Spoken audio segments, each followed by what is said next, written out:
आज हम कंपेयर करेंगे दो प्लान्स। एक है नीवा बुपा का एस्पायर प्लान और दूसरा है नीवा बुपा का रीअश्योर 2.2 प्लान। इन दोनों प्लान्स के क्या बेनिफिट्स हैं, क्या वेटिंग पीरियड है। अगर आप इस कंपनी का हेल्थ इंश्योरेंस लेने जा रहे हैं तो आप इन दो प्लान्स में से देख सकते हैं। काफ़ी टॉप प्लान है इन दो कंपनीज के हेल्थ इंश्योरेंस के माध्यम में, चाहे कोई फैमिली पॉलिसी ले रहा हो, चाहे कोई इंडिविजुअल पॉलिसी ले रहा हो। तो इन दो प्लान्स के आज हम conditions, waiting periods, exclusions, benefits, add-ons, क्या क्या एड-ऑन्स हमें लेने चाहिए, पूरा विस्तार में बात करेंगे। तो चैनल को सब्सक्राइब कर लीजिए अगर चैनल सब्सक्राइब नहीं किया तो सीधा हम वीडियो यहाँ पे स्टार्ट करते हैं। तो सबसे पहले हम बात करेंगे नीवा बुपा कंपनी जो है, ये पहले मैक्स बुपा के नाम से आती थी। अगर हम इस कंपनी का क्लेम सेटलमेंट रेशियो की बात करते हैं, और एक और होता है इसमें, वो होता है इनकट क्लेम सेटलमेंट रेशियो। तो क्लेम सेटलमेंट रेशियो जो है वो है आपका 90.12%, और अगर हम इनकट क्लेम सेटलमेंट रेशियो की बात करते हैं तो वो है आपका 62.12%। ये 2021 और 2022 की एनुअल रिपोर्ट के हिसाब से। अब हम बात कर लेते हैं इन दो प्लान्स की यूनिक बेनिफिट्स के। पहले बात करते हैं नीवा बुपा एस्पायर प्लान जो है उसके यूनिक बेनिफिट। पहला है आपका मिरेकल मतलब डिलीवरी एक्सपेंसेस, आपकी डिलीवरी कॉस्ट कवर करता है, मैटरनिटी एक्सपेंसेस कवर करता है, न्यूबॉर्न बेबी एक्सपेंसेस कवर करता है, जिसमें आपका सरोगेसी भी कवर्ड है, आईवीएफ ट्रीटमेंट भी कवर्ड है, चाइल्ड अडॉप्शन भी कवर्ड है एंड मच मोर।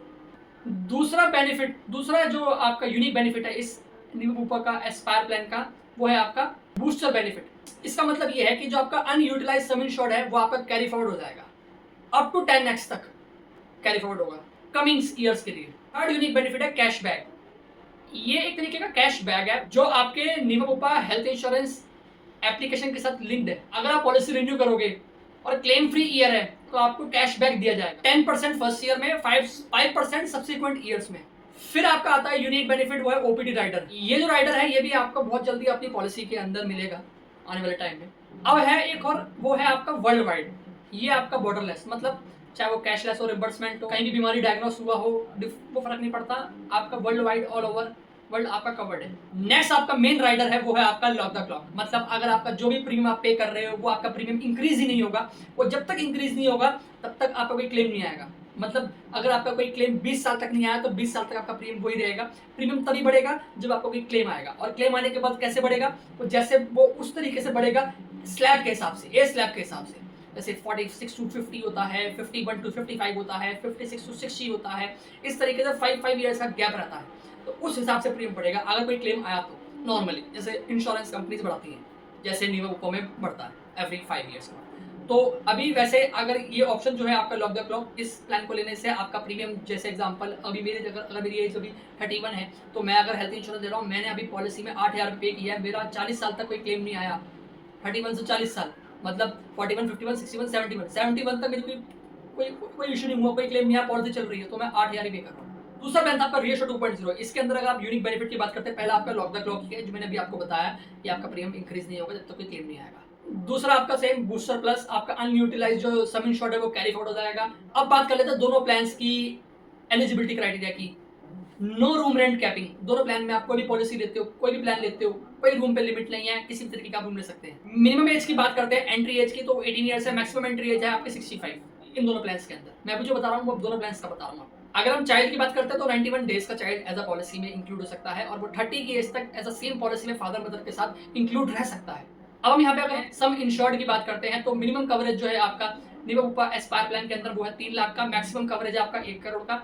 यही अगर हम यहाँ पे रीअश्योर 2.2 प्लान लेते हैं उसमें आपका मिनिमम कवरेज जो है वो आपका है 5 लाख का, और मैक्सिमम कवरेज है आपका 1 करोड़ का। अब बात करते हैं एयर एम्बुलेंस की। एस्पायर प्लान जो है इसमें आपका एयर एम्बुलेंस जो कवर्ड है वो आपका अप टू सम इंश्योर्ड तक कवर्ड है, जो भी आपने कवरेज लिया वहां तक कवर्ड रहेगा। रीअश्योर 2.2 प्लान लेते हैं तो उसमें आपका कवर्ड रहेगा up to 2.5 lakh rupees, 2.5 lakh. Complimentary checkup की बात करते हैं, हेल्थ चेकअप जो होता है वो आपको मिलता है वंस इन अ ईयर मिलेगा दोनों ही प्लान्स में। लेकिन जो आपका एस्पायर प्लान है उसमें आपको जो मिलता है, जो लिस्ट उन्होंने प्रोवाइड कर रखी है वो उसके हिसाब से आप ले सकते हो टेस्ट। अगर हम यहाँ पे रीअश्योर 2.2 प्लान लेते हैं तो वहाँ पे आपका अमाउंट डिसाइडेड है कि आप जो टेस्ट मिलेगा वो कोई लिस्ट प्रोवाइड नहीं करते, वहाँ पे आपको 10,000 रुपीज का अमाउंट दिया जाता है कि आप 10,000 तक का टेस्ट जो है वो करवा सकते हैं। अब बात करते हैं मॉडर्न ट्रीटमेंट की।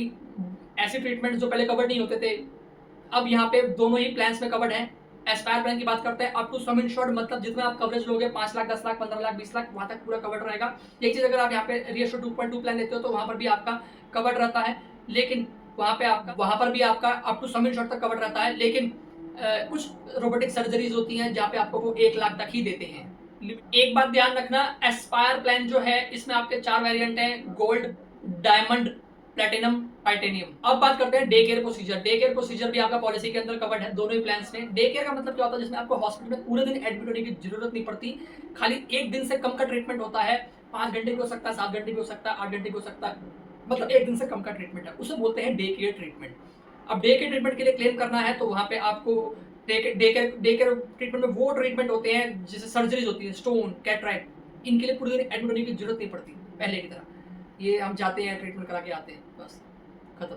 तो ये आपका पॉलिसी में दोनों ही प्लान्स में कवर्ड है अप टू सम इंश्योर्ड तक। होम केयर भी दोनों ही पॉलिसी में कवर्ड है, दोनों ही प्लान्स में कवर्ड है, एस्पायर में भी, प्लैटिनम में भी।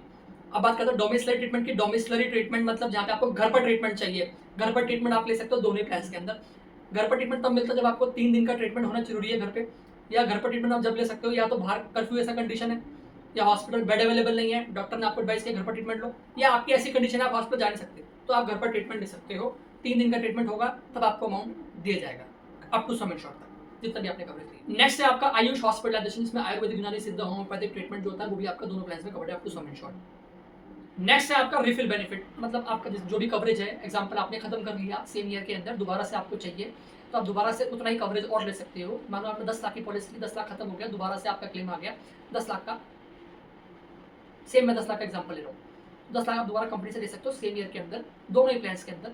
रोड एम्बुलेंस की बात करते हैं, दोनों ही पॉलिसीज में रोड एम्बुलेंस भी कवर्ड है up to sum insured. Pre and post hospitalization, admit होने से पहले के 60 दिन तक के खर्चे, डिस्चार्ज होने के बाद के 180 दिन तक के खर्चों को भी आप रिम्बर्स करा सकते हो, मतलब पहले पैसा पे करो, फिर आप बिल कंपनी को भेजो, कंपनी आपका पैसा वापस कर देगा, बस इतना ही है। लिव हेल्थी बेनिफिट, जितने स्टेप्स आप वॉक करेंगे डेली बेसिस पे उतना कंपनी आपको डिस्काउंट देगा, मतलब उतने आपको पॉइंट्स मिलेंगे, तो उस पॉइंट्स के बेसिस पे आप रिन्यूअल के टाइम पर 30% तक का डिस्काउंट दे सकते हो दोनों ही प्लान्स के अंदर। अब बात करते हैं नॉन कंज्यूमेबल आइटम्स की। एस्पायर पॉलिसी के अंदर सेफगार्ड ऑप्शन अवेलेबल है। सेफगार्ड एक राइडर होता है, उसको आप अगर ऐड करते हो पॉलिसी के अंदर तो आपके नॉन पेबल आइटम्स जो है वो कवर हो जाते हैं, जैसे ग्लव्स, मास्क, ये सब चीज़ें जो होती हैं ये क्लेम के टाइम में पता चलती है कस्टमर को कि ये भी चीज़ें हैं जो होनी चाहिए पॉलिसी के अंदर कवर्ड, तो आप इसको एज अ राइडर ऐड कर सकते हो, सेफगार्ड के नाम से आता है एस्पायर प्लान में। और अगर हम यहाँ बात करते हैं प्लैटिनम में, तो प्लैटिनम में आपका सेफगार्ड और सेफगार्ड प्लस के नाम से आता है। उसमें सेफगार्ड प्लस में क्या है कि वहाँ पे आपका सारा list, total all types of non payable items जो होते हैं वो कवर हो जाते हैं, और जो सेफगार्ड होता है उसमें 65 प्लस नॉन पेबल आइटम्स जो होते हैं वो कवर होते हैं।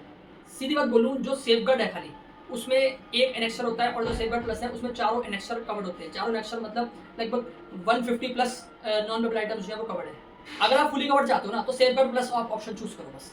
ओपीडी कवर, ओपीडी कवर में आपका 2 ऑप्शन है आपके पास, एक आपका एक्यूट केयर, ये आपका कवर्ड रहेगा दोनों प्लान्स में, 20,000 रुपये तक कवर्ड रहता है। आपका डॉक्टर कंसल्टेशन हो गया, मतलब ई कंसल्टेशन, डायग्नोस्टिक टेस्ट भी है, और जो भी मेडिसिन, फार्मेसी वगैरह है वो सब भी कवर्ड है। ये जो आपको मैं बता रहा हूँ एक्यूट केयर, ये दोनों में अवेलेबल है, दोनों प्लान्स में। लेकिन जो मैं आपको बता रहा हूँ वेल कंसल्ट, ये अभी नया एक ओपीडी है टाइप कह सकते हैं, तो आप ये भी आया नहीं है, ये कमिंग सून है, ये एस्पायर में है, उसमें प्लैटिनम में नहीं है। और जो मैं आपको बता रहा हूँ ये जो 20,000 रुपये है ना, ये पर पर्सन है। अब बात करते हैं को पेमेंट। पॉलिसी के अंदर किसी भी तरीके का कोई को पेमेंट नहीं है। को पेमेंट होता क्या है, क्या होता है को पेमेंट? को पेमेंट मतलब ये होता है, अगर आपको कोई क्लेम आ रहा है वहाँ पे आपको 10% 20% पैसा जो पे करना पड़ता है, नहीं भाई हम तो 80% ही देंगे, हम तो 70% ही देंगे, हम तो 90% ही देंगे, इतना बाकी का आपको पे करना है, बाकी का कस्टमर को पे करना है, क्यों भाई? तो इस तरीके का कोई कंडीशन नहीं है, दोनों प्लान में 100% क्लेम मिलेगा दोनों प्लान के अंदर। एक ऑप्शन हो रहा है आपका पॉलिसी के अंदर, वो है डिडक्टेबल। अगर आप पॉलिसी के अंदर डिडक्टेबल लेते हो 20,000, 30,000, 50,000, 1 लाख तक का मैक्सिमम, 1 लाख तक का मैक्सिमम ऑप्शन आता है, इसको लेकर आपका प्रीमियम जो है वो रिड्यूस हो जाता है, वो आप रिड्यूस करा सकते हो। आपको लगता है कि नहीं 30, 40, 50,000 तो मैं चलो एक से पे कर सकता हूँ, उसमें कोई दिक्कत नहीं है, तो आप अपने प्रीमियम को रिड्यूस करा सकते हो डिडक्टेबल ऑप्शन चूज करके।